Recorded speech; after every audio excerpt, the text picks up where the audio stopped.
So today we are going to be looking at sliding filament theory, which is a theory that explains how muscle contraction works in cells. So previously we had thought that muscles would actually shrink and expand, but what we found is that it's actually performed by the action of proteins sliding past each other. So here is just some of the major players involved with sliding filament theory. We have the main players, which are myosin and actin, which we're going to focus on today. As far as troponin and tropomyosin, and we also will have calcium coming into play, those are going to be molecules involved with the regulation of muscle contraction. So we would want this process to be regulated, meaning controlled about when it happens and when it doesn't happen, because we only want muscle contractions to occur when we need our muscles to contract. So we're going to start by focusing on the two main players, and that is myosin, which is a large family of motor proteins, motor meaning motion, that move along actin filaments while hydrolyzing ATP. So the act of hydrolysis of ATP is reacting ATP with water to break it apart. So hydro meaning water, lyse meaning to break apart. And when we break apart adenosine triphosphate, we're going to get adenosine diphosphate, and then PI is just inorganic phosphate. So just that extra phosphate group that's going to come off. The other player we're looking at today is actin.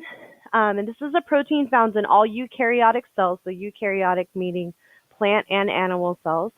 It forms filaments that make up a main component of the cell's supporting matrix or cytoskeleton.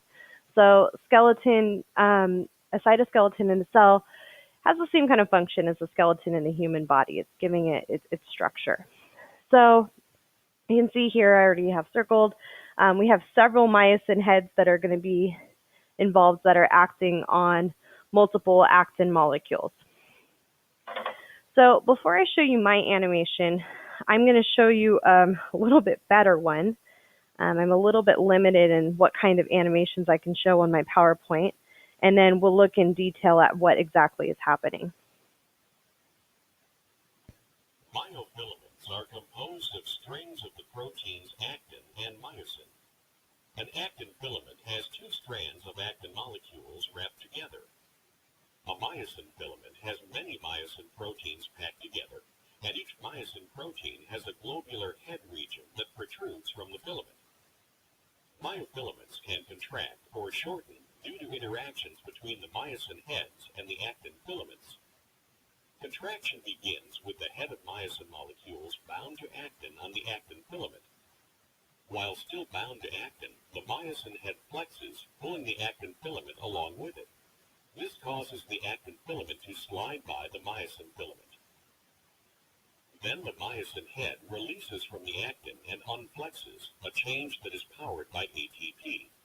This frees the myosin head to bind with a different actin molecule farther up the actin filament. The entire process may then be repeated many times. The myosin, in effect, walks along the actin filament, moving the actin filament more each time. Okay, so now let's take a little bit closer look at that. Okay, so here is our model of actin and myosin. So obviously this isn't exactly what they look like. Actin and myosin are proteins, which means they're made up of thousands of amino acids. But we model proteins using shapes. That way you can more easily see what's going on. So this myosin molecule, we have our tail portion right here. Okay, but the focus is going to be on this myosin head. Okay, so right now, you see that myosin is just loosely interacting with actin. Okay, and in our first step, what's going to happen is we're going to have ATP binding to the myosin head. Okay, so this here is to represent the ATP molecule. So the little red boxes to represent adenosine, and then the little yellow bubbles will be our phosphate group. So adenosine triphosphate, so we have 3 phosphates on there. Okay, and once ATP binds to this protein, what's going to happen is it's going to change the conformation of the protein. So once it binds to it, so it's going to change the shape slightly, which is going to cause myosin to release actin. Okay, so we had it lightly interacting with actin, now it's going to release. In the next step, myosin is going to hydrolyze ATP into ADP. Okay, so a hydrolysis reaction using water to break the molecule apart.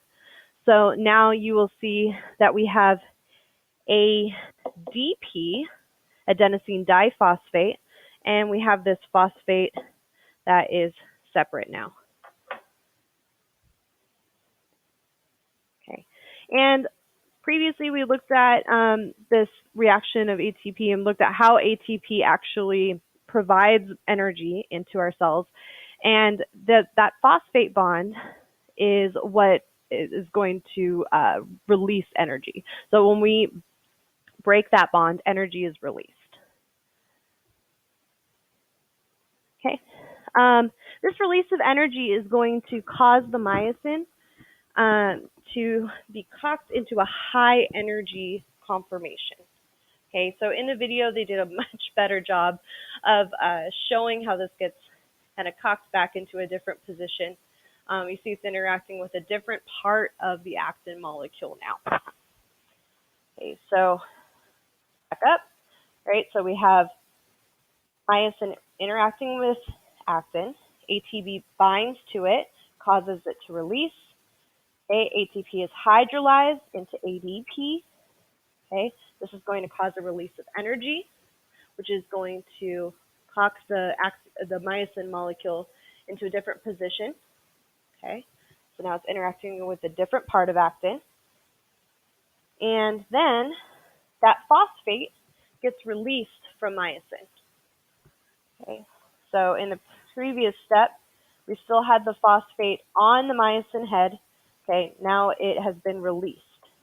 Okay, basically this is going to release the spring.